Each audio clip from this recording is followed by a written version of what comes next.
සුබ දවසක් ඔයාලා හැමෝටම යුවති ටිප්ස් YouTube channel එකට ගොඩක් ආදරෙන් ඔයාලා හැමෝම පිළිගන්නවා.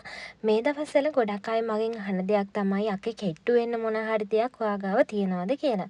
ඉතින් ඒ නිසා මම ඔයාලට ඔන්න ගෙදරදීම කෙට්ටු වෙන්න හදාගන්න පුළුවන් චූරණයක් හදාගන්න විදිය තමයි කියලා දෙන්න හදන්නේ. ඉතින් මේ වීඩියෝ එක සම්පූර්ණයෙන් බැලුවොත් ඔයාලට හරියට මේක හදාගන්න විදිය සහ ප්‍රතිඵල ගන්න විදිය බලා ගන්න පුළුවන්. ඉතින් ඒ වගේම තමයි ඔයාලට ලස්සන වෙන්න අවශ්‍ය ෆ්ලෙක්ස් සීඩ් ඒ වගේම කඩල පිටි වගේ දේවල් අපෙන් මිලදී ගන්න පුළුවන් ලස්සන වෙන්න සම පැහැපත් වෙන ක්‍රීම් වර්ග විතරක් නෙමෙයි මේවත් ඔයාලට මගෙන් මිලදී ගන්න පුළුවන් මේ නම්බර් එකට මැසේජ් එකක් දාලා වැඩි විස්තර දැනගන්න පුළුවන්.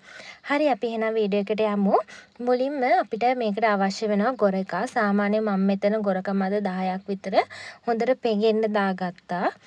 සාමාන්‍ය වතුරට පෙඟෙන්න දාගන්න හොඳට සාමාන්‍ය විනාඩි 15ක් විතර හොඳට පෙඟුනාට පස්සේ අර ගොරකවල වැලි ඒ වගේ දේවල් තියෙනවා හොඳට ඉවත් වෙන්න මේ ටික හොඳට සෝදලා අරගන්න මම විනාඩි 15ක් විතර පෙඟුනාට පස්සේ තමයි හොදලා අරගත්තේ ගොරකා ටික අපේ මේ චූරණය හදාගන්න.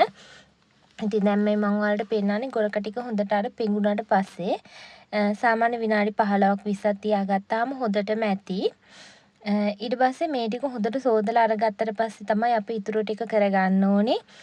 මේ ගොරකා ටික තම්බ ගන්න තමයි ඊළඟට හදන්නේ. සාමාන්‍යයෙන් ඔයාලා වතුර අඬු කෝප්පයක් විතර දාලා ඒ වතුර ටික හිඳෙනකම්ම අඩු ගින්දරේ මේක හොඳට තම්බ ගන්න ගොරකා ටික. ඉතින් ගොඩාක් ගින්දර දාලා මේක තම්බ ගන්න එපා. සාමාන්‍ය අඩු ගින්දරේ දාලා හොඳට තම්බ ගන්න. ඔයාලට පේන්නේ නැති මේ ටික වෙලාවකින් වතුර ටික හොඳට හිඳිලා තියෙනවා. ඊට පස්සේ ලිප ඔෆ් කරගන්න. ඊළඟට අපිට අවශ්‍ය වෙනවා සූදුරු මහත්දුරු ඒ වගේම කුරුඳු පොතු කෑලි දෙකක් විතර මම මේ පොඩි කෑල්ලකුයි ලොකු කෑල්ලකුයි අරගෙන තියෙනවා. සූදුරු මහදුරු මේසේ හැන්ද ගාන එකතු කරගත්තාම ඇති. ඊට පස්සේ මේ ටික හොඳට ටිකක් අර රත් කරගන්න කබලේ. රත් කරගත්තට පස්සේ තමයි අපි ඊළඟට මේක හදාගන්න එකට එකතු කරගන්නේ. හොඳට රත් කරගත්තාම අපිට මේක අර අමු ගතියට නැහැ. එතකොට අපිට මේක අර කෑමට උනත් ගන්න පුළුවන්. ඊට පස්සේ මේක බ්ලෙන්ඩර් කප් එකට එකතු කරගන්න ඕනේ. ඉස්සෙල්ලාම අර තඹගත්තු ගොරකා ටික බ්ලෙන්ඩර් කප් එකට එකතු කරගන්න. ඊළඟට සූදුරු මහදුරු කුරුඳු පොතු ටික එකතු කරලා මේක හොඳට බ්ලෙන්ඩ් කරගන්න. ඉතින් ඔයාලට බ්ලෙන්ඩ් කරගන්නේ නැතුව මේකේ වංගෙඩිය හොඳට කොටා ගන්න තියෙනවා නම් නැත්නම් අඹර ගන්න තියෙනවා නම් ගොඩාක්ම හොඳයි. එහෙම කරගන්න පුළුවන් කෙනෙක් ඉන්නවා නම් අනිවාර්යයෙන්ම ඒ විදිහට කරගන්න.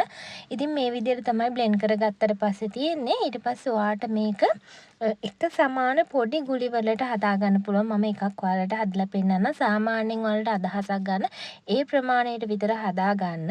ඉතින් මේක උදේ හිස් බඩට තමයි ඔයාලට කන්න ඕනේ. ඔයාලා මේක කන්න පුළුවන් සයිස් එකට හදාගන්න. ගොඩක් ලොකුවට හදාගන්න එපා.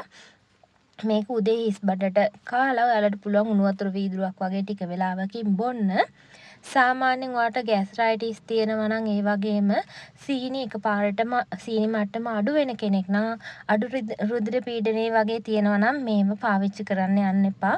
පාවිච්චි කරනවා නම් අනිවාර්යයෙන්ම වෛද්‍ය උපදෙස් මත පාවිච්චි කරන්න. අනිවාර්යයෙන් මේක මතක් කරන්න ඕන.